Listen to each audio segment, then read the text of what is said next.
Welcome back, everybody. I did not even realise then that my yellow my yellow top was actually blending in even more with the yellow theme on Football Talks. It's like the uniform for the show. It's the paper round, everyone. Welcome along, the extended version. We are going to talk about Philippe Mateta, that tackle. I mean, honestly, I was looking at it yesterday. I was actually listening to this tackle as it happened on the radio. And the words coming out of the commentators, I think it was Sam Matterface on TalkSport at the time, and I think it was, I can't remember who it was next to him, but they were going back to VAR and they were looking at it, and the slow-mo versions were coming in. I want to talk about all of that and your opinions of it. Was this the worst tackle ever in Premier League? I mean, it's not even Premier League, it was the FA Cup, wasn't it? And you know what? Even O'Neill, the Millwall manager, coming out and trying to defend this afterwards. I've listened to Nick Parrish from the chairman of Crystal Palace, talk about it as well, and how he thought it was the worst tackle he's ever seen on a football pitch. It was absolutely horrendous. Just to bring you up to date on where we're actually at with it as well, and Crystal Palace have released an update on. So I'll just read it out now, actually. Philippe Mateta, an update from that horror FA Cup injury. Crystal Palace star Jean-Philippe Mateta was seriously injured in a horrendous collision with the Millwall goalkeeper Liam Roberts in the two sides FA Cup clash on Saturday, but he is now back on the mend, thankfully. He was stretchered off, he needed oxygen. He was, I think it was about 8 minutes injury time while they dealt with the situation. It was horrific. It was absolutely ridiculous. And I cannot believe there's anybody that's actually come out to try and defend what is going through the goalkeeper's mind. Look, obviously, I don't want to have a go on Liam Roberts, the goalkeeper, for what he did. But did he not just bottle that? How is he feeling right now? He'll look back on that, I think, and go, I've just nearly ended somebody there. And that's how serious it is. And that's what Parrish was saying as well after the game. Like, he could have really ended his career in that. We were actually talking about life at one point in terms of what he did. He came in like a coward with his studs up high instead of going in properly like he should have done. He knows it's dangerous play. His legs are off the air. He's fully studied him in the side of the head. It was an absolute disgrace. Crystal Palace have confirmed that Jean-Philippe Mateta has left hospital after a sickening clash against Millwall. The French striker was involved in a horrendous collision with Lions goalkeeper Liam Roberts on Saturday afternoon. He received treatments and oxygen on the pitch before being moved to hospital. More said on this is, and he has fortunately now returned home after further medical treatment. A statement from Palace on Saturday evening read, he was very pleased to. We are very pleased to confirm that Jean-Philippe Mateta has this evening been discharged from St George's Hospital, where he received specialist treatment and 25 stitches to a severe laceration at the side of his ear. That's temple. That's there. 25 stitches. That area of that could have been deadly. That could have been career ending. It's an absolute disgrace. 25 stitches on the side of his head from that tackle that didn't need to happen. It's absolutely disgraceful. It really is. Honestly, I've not seen a tackle that bad. I really haven't. It is, and it was at the time. And do you know what? There is the comments here now from Crystal Palace chief slams at life-endangering tackle and offers Jean-Philippe Mateta update. I mean, Steve Parrish, I've just said it then, the chairman, he's actually gone right in on it here. Life-endangering challenge, he's called it. I'm going to get into the comment section now on it, just watching through more and more reports on that tackle and what actually went down yesterday. It was bad. It was bad. 1 month a member for a block. Thank you very much, mates. That's a month membership and 13 months on FUTV and Football Talks, respectively. Thank you, mates. 11 months to go until a gold membership. Yes, mates, you got that. Hopefully everyone is doing well in the chat. Please give the video a like as well, everybody. Get your comments in. Welcome to the members club, Jeffrey Wright as well. Adam, he's all good. He's all good, mate. Wasn't that bad. He wasn't that bad. Behave yourself. I like the laughing emoji on the end of it, though, mate, because it was horrendous. It was horrendous, that tackle. Get me comments in. West Germany, Schumacher broke Battison's neck. That was worse. Spain, 82. That's what could have happened. That's the point I'm trying to make, Robbie. That there is what could have happened to JP Mateta.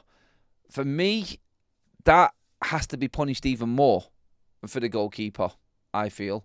I think it definitely needs to be looked at. I mean, can you imagine? It was so early in the game as well. That's fresh in the mind, isn't it, early on? And like I said, the goalkeeper there, he's probably not going to have the best of days today, is he, on that? But there's no sympathy for him, really, is there? He's going to have to deal with that right now. Thankfully, JP Mateta is actually okay, and he's going to be back, but it could have been so much worse. And I feel like that is just going to be... It shouldn't be brushed under the carpet, I don't think, as one of them things that are coming together or anything like that, because there are people that are trying to do that with this tackle. I just think it was really bad.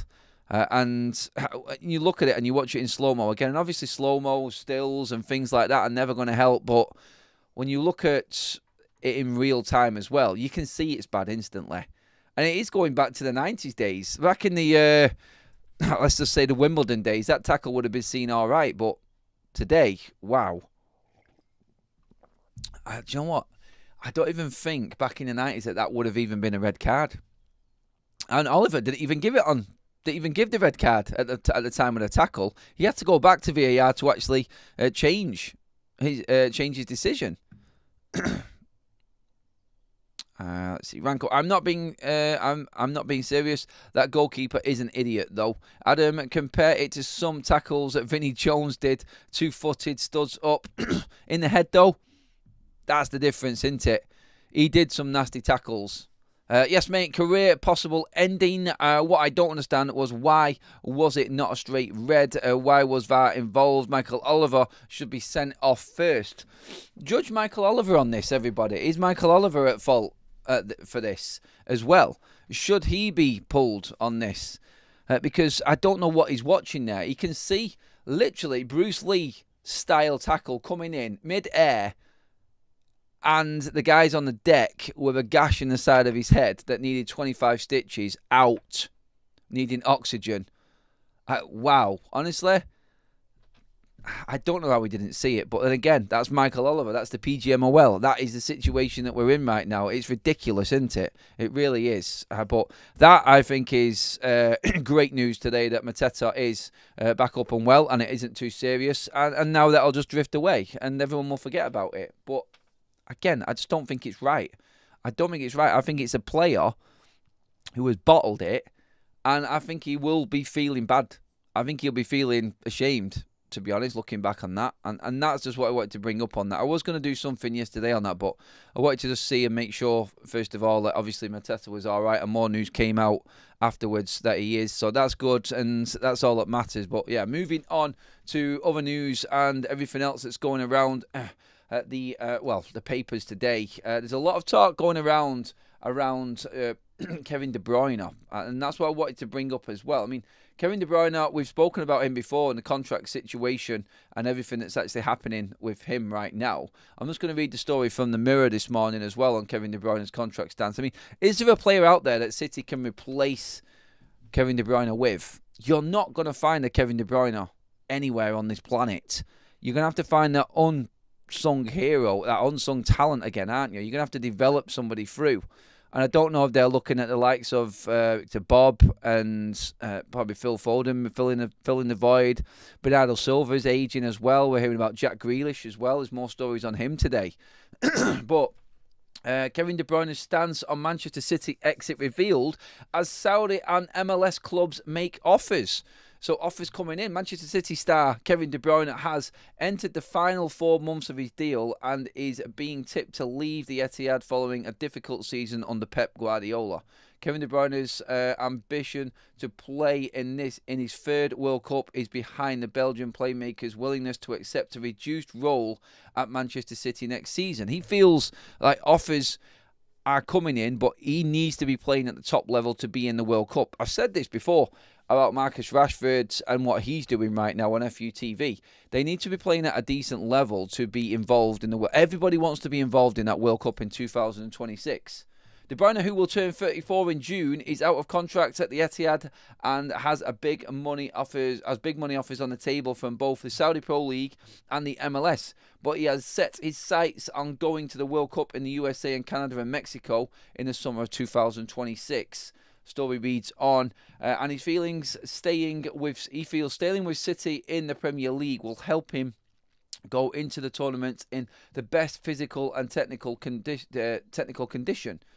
City boss Pep Guardiola believes De Bruyne still has something to offer despite a season spent battling for fitness and wants him to rely on his experience as he rebuilds his squad at the Etihad. So Pep wants him to stay.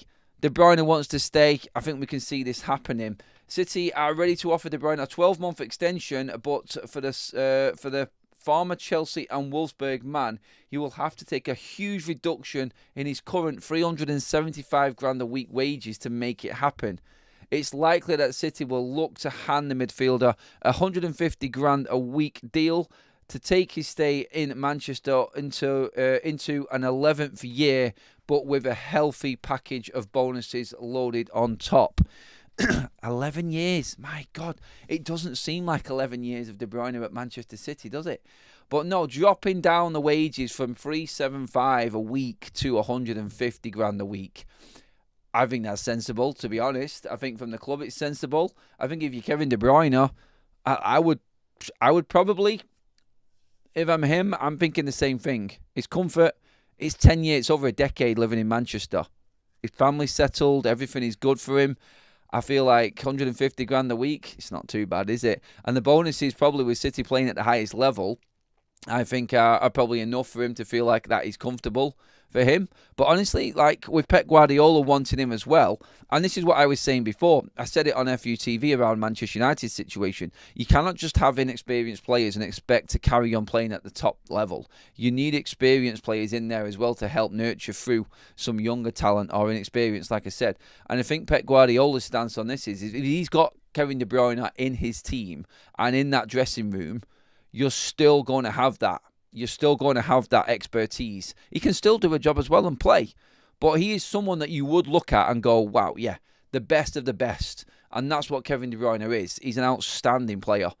And to have that, just even if it's one more year of Kevin De Bruyne actually in the club helping City transform their team, I think that is needed. I think that is definitely needed for City. And it would be, I think if City lost De Bruyne, I think they are massively weaker, even though he's 34, even though he's past it, he's not featuring every single game. It automatically weakens Manchester City.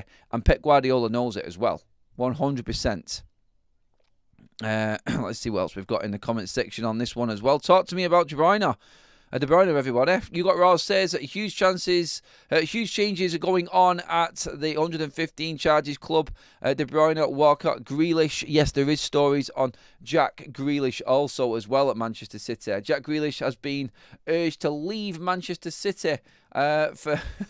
When you look at it, Jack Grealish has been urged to leave Manchester City for those that love to watch football. Mavericks. I think Grealish's time is up. I think him now hitting 30s as well. Grealish, I mean, to be honest, I'd do everything I possibly could as Manchester City right now to keep hold of Kevin De Bruyne. Jack Grealish, he's replaceable instantly. I do believe that, yeah, he's won the Champions League. He's won the Premier League. He's gone to City. He's changed under Pep Guardiola. But moving to Manchester City definitely did take something away from Jack Grealish for me. I think he was better at Aston Villa. The club relied on him. The team relied on him. I think the stature, helped him, and it brought out the best in him. Jack Grealish at Manchester City, I just don't rate him. I really don't rate him. He had one good season. I think the Champions League, the treble-winning season, was his best season. But injuries have caught up with him as well. His form has dipped out. And again, I think Jack Grealish is a prime example of a player that has struggled to keep up with the demands of Pep Guardiola. I think that's what Jack Grealish is. He's an example of that. I don't think players are finding it any easier to handle. And season after season after season of the intensity of Manchester City, I think he's maybe catching up with a lot of these City players right now, and definitely the older players, because you can see the injuries all creeping in. They're trying to keep up with it. You look at Phil Foden's season. By numbers, it's been a shocker, and he's been right off the boil.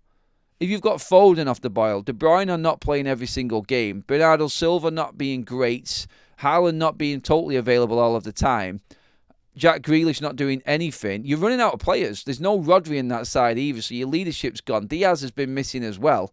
That's going to absolutely derail Manchester City, and I feel like that is ultimately where City are at right now. It's rebuild time. Luckily, they are still in the Champions League, and I think they will qualify in the top four. I do believe that it will be a case. I've asked this question so many times before, but just on the top four, because it keeps coming in, I think Arsenal are in the top four fight. I said it before, and you all know when you were all here, I kept saying it. I think Arsenal are out of the title race. I said this months ago actually, and I said that they are struggling for top four.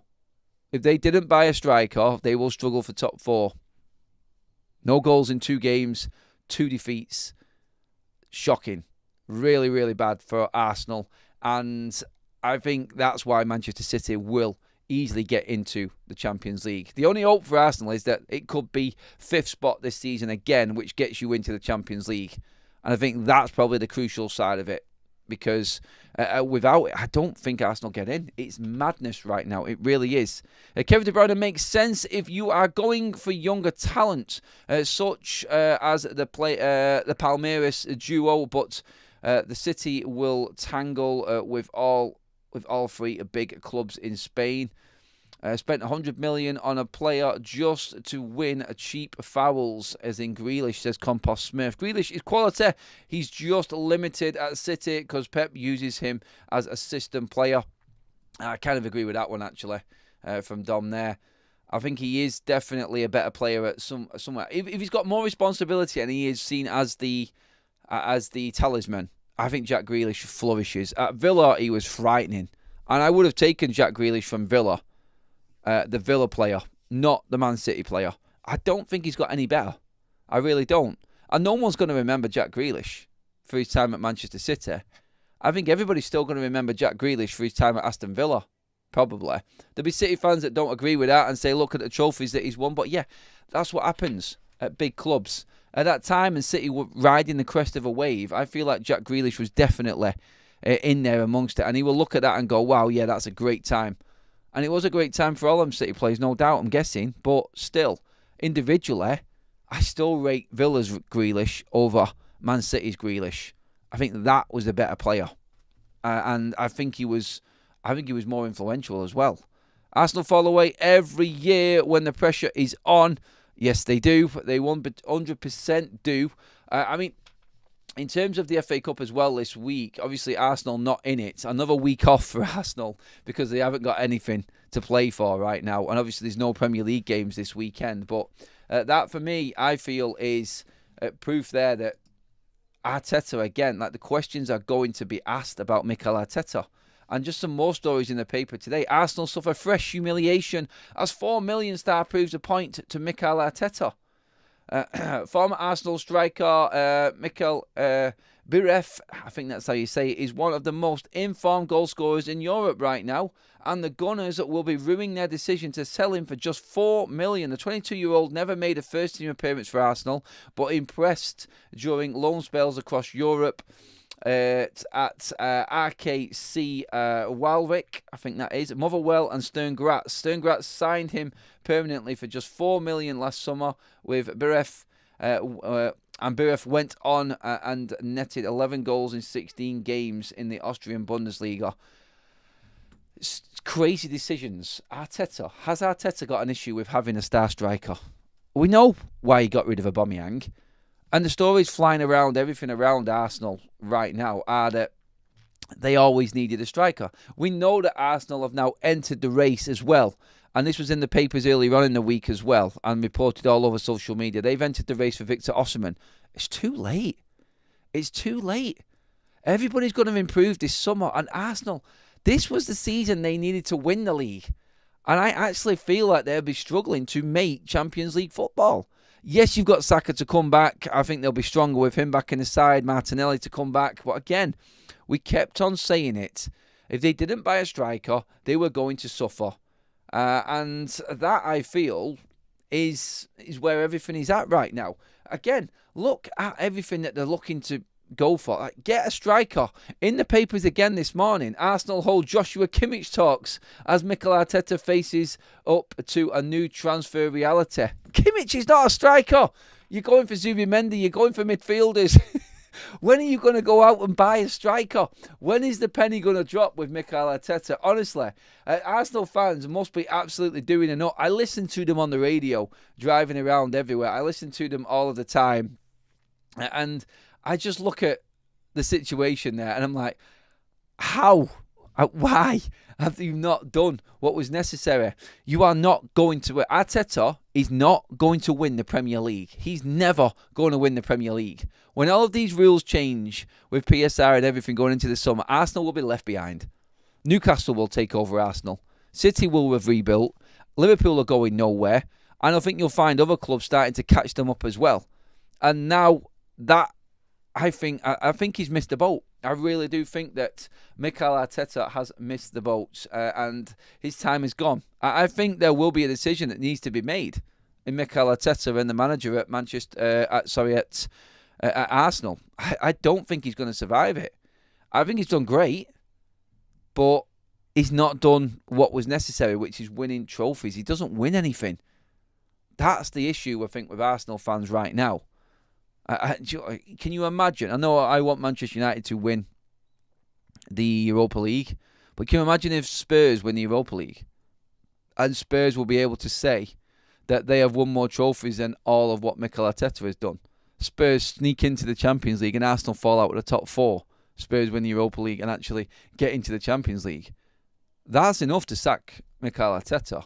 In Arsenal fans' eyes, I feel. Because that's what I'm hearing all of the time now. I hear it every single day on the radio, and people call in like, yeah, you've got the people that back Arteta and what he's done, but they've not bought anybody in. They've not bought that striker, and everybody knows that they've needed that striker for the last 5 years. It's a weird one. It really is. I can see Arsenal getting knocked out by PSV in the next couple of weeks and wouldn't be shocked if they bottle it and finish out of the Champions League spots. I think that then is sackable. Get into the comments, everybody. What is Mikel Arteta being sacked by Arsenal? Is it trophyless and out of the top four? If that happens, does he keep his job or not? Get into the comments on that one. I'm going to get through all of the other newspaper reports as well. Stories around Timo Werner. Timo Werner at Tottenham. Timo Werner, who first joined Tottenham on a 6-month loan from RB Leipzig in January 2024 before agreeing to stay a further season, has scored just 1 goal in 27 appearances for the first team in this term. We could have told you that. Tottenham are set to pass on their £8.5 million option to buy Timo Werner this summer. I think you should go knock on the door, Mikel Arteta, Timo. But yeah, that's their start. I wouldn't be triggering any deal. I won't be triggering anything at all when it comes to Timo Werner. That is a player there that is definitely not worthy of a Premier League starting berth at any level. I think the guy's scary, pace and abundance, but no, definitely not for me. I just don't see. I don't see how he fits into any Premier League team, to be honest. I think his time is gone, and I do believe that Spurs are making the right call with that one. Get rid of him. Darwin Nunez on the Liverpool side of things. We did do a piece on this the other day, actually, on Football Talks, a separate video about his fallout with Arne Slot and what's happening there. Obviously, no game for Liverpool this weekend. Another club that's out of the FA Cup. Keep saying it. Opportunities knocking for everyone still in this competition. I think this. I heard a great stat on the radio the other day about the FA Cup, and there not being many teams that are left in the competition that has ever won it. I think in terms of the teams that are left in the competition right now, I think there's only Manchester United and Manchester City that have won it in the last 20 years. I think something like that. It was some crazy stat like that. I may be completely wrong with that. But Darwin Nunez has had his head turned after Arne Slot hammering as Liverpool transfer tipped. Again, more Sunday paper talk on top of everything that's been going on this week with Darwin Nunez. Liverpool have been warned that Darwin Nunez may have had his head turned after recent criticism from Arne Slot. The Reds boss called out Nunez' unacceptable behaviour after the Uruguayan forward missed a glorious chance in last week's frustrating 2-2 draw away to Aston Villa. I would prefer him to score, but the word chance says it all. It's a chance, so it's not 100% sure that the ball goes in. The players miss chances, said Slot. That I can accept, but what was a bit harder for me to accept was his behaviour after the chance. I think I got it too much. I think it got too much in his head, where he wasn't the usual Darwin that works his ass off and makes sure he helps the team. That is something we will talk about. And more has gone on past that. He won't accept it, and there has been several occasions that Darwin Nunez, Arne Slot feels, has not been himself or putting the right amount of effort in. Would you take Darwin Nunez? I'm just throwing the question in there. Say, for instance, you're any other football team right now. You could be. I think it's the majority of, obviously, Manchester United fans in the chat. Welcome along to the Members Club, Andrew Short as well. Would you take Darwin Nunez at your football club? I mean, I can't believe that Slot's actually picking up. And I've not seen it because I don't watch Liverpool all of the time. But I can't believe that Slot's actually picking up on Darwin Nunez's work rate. That's something that I thought he always had and was always praised for. But now that is being picked up on, I do believe that obviously there is clear issues there with Darwin Nunez. And that, I think, is a massive, massive problem for him then. And I think he will go. It depends what he's worth. Actually, get into the chat and tell me, how much do you think Darwin Nunez is worth? Welcome to the Members Club, Paul Summerfield. That was gifted by Tom Porter. 3 new members here on Football Talks in the morning show already. Absolutely love that, everyone. We're getting through the last bits of the show, so get some comments in. I like Adam's way that even when it sounds like you are about to pay them a complaint, it ends up as an insult. Let's just say that. I like Adam's way that even when it sounds like you are about to pay them a compliment, it ends up as an insult. In terms of, what, Arsenal? City? Any players from the opposition? Adam, do you think Rashford will get Villa a European spot at the end of the season? Not on his own, mate. No, definitely not. And Asensio? Yes, I think that guy will definitely get Villa a Champions League spot. I think, well, if he continues in the form, look, Rashford's doing well, and I think he has got a chance of helping Villa progress up that table. 100% think they've got a chance of getting Europa League, but hey, look, top 5, that's what's making Champions League. Anyone can go on a bit of a run. There are plenty of decent teams in and amongst it. Like, you've got Brighton, you've got Bournemouth, you've got Villa. You've got all of these teams that are doing well in there. Aston Villa in the mix as well. Fulham, mini charge for them, who United have got today. You could see anyone make a little bit of a late charge going up to them European spots, I feel. But yeah, I would say Villa have got the squad and players to most likely jump up that table and get into the top 4. I think they're the ones that I would say are best equipped anyway, experience-wise, because they did it last season as well. So I think that they have definitely got something there. And I think, personally, the others will start to drop away. And we've seen Bournemouth's form start to drop off. Well done to them for beating Wolves on penalties. Another Premier League team out of the FA Cup in Wolves today. They're dropping like flies right now. And it's going to be an interesting, it's going to be a very interesting draw for the FA Cup in terms of that quarter-final. Some big teams. Obviously, I'm going to have a quick check on the fixtures today. No upsets this weekend at all.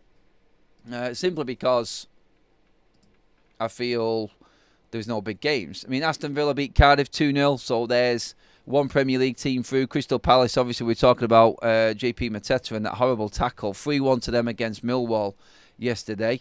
So them two Premier League teams through. Preston beat Burnley. So Preston into a quarter-final. That would be a plum draw for anybody. Man City through, obviously, Bournemouth through. It's Newcastle-Brighton today. That's probably the pick of the round, I would say, in terms of competition-wise. So, yeah, you've got Nottingham Forest against Ipswich. That's tomorrow. Manchester United against Fulham. Newcastle today against Brighton, like we said. So we've got... we're going to lose another 3 Premier League teams over the next 3 games in the FA Cup. One of Newcastle, Brighton, Forest, Ipswich and Man United, Fulham. Obviously, Wolves dropping this weekend as well. So, really, when you're looking at the teams that are through, Aston Villa, Manchester City, Crystal Palace, I think all of them are fancying their chances. I think anybody's looking at the FA Cup right now, and I think are fancying it. I think it's open for anyone. Nottingham Forest, they will look at this as an opportunity, I feel, in the way that they're playing. But honestly, I wouldn't want any of Newcastle, Brighton, City, Forest, Palace or Aston Villa if I'm a United fan right now looking at that. It does look like we're going to have one EFL side in the quarterfinals and the rest is all going to be Premier League. Obviously, that is the case because Plymouth went out, Cardiff went out, Millwall went out as well, and that's it. It is all Premier League, I feel. Well done to Preston for making it to the quarterfinal. I think that's the one that everybody's looking at. I think that's the tie that everyone's hoping to get. I don't want anyone else. I don't want Bournemouth. I don't want Palace. I don't want Villa, Newcastle or Brighton, or Nottingham Forest or Man City. It is a tough set of fixtures in that quarterfinal, and anybody will feel like they can win it. It just depends who puts the strongest sides out, I feel, in the FA Cup. And I think anyone can actually go on, if they really want it, and go and grab it. But that is it, everybody, on the paper round. That is your update this morning. Obviously, with it being FA Cup weekend, there isn't as much flying around rumour-wise. But get your comments in below after the show has finished. Let me know what you feel about any of the news and stories that we've been talking about. So make sure that you do hit the like button on the video. Subscribe to Football Talks as well, everybody. I will see you later on in the warm-up on FUTV here on YouTube before we head out to Old Trafford. So make sure that you're tuned in. Bell notification on both Football Talks and on FUTV, everyone. But for now, that is us all wrapped up. Thank you, everybody. Have a fantastic day. I'll see you all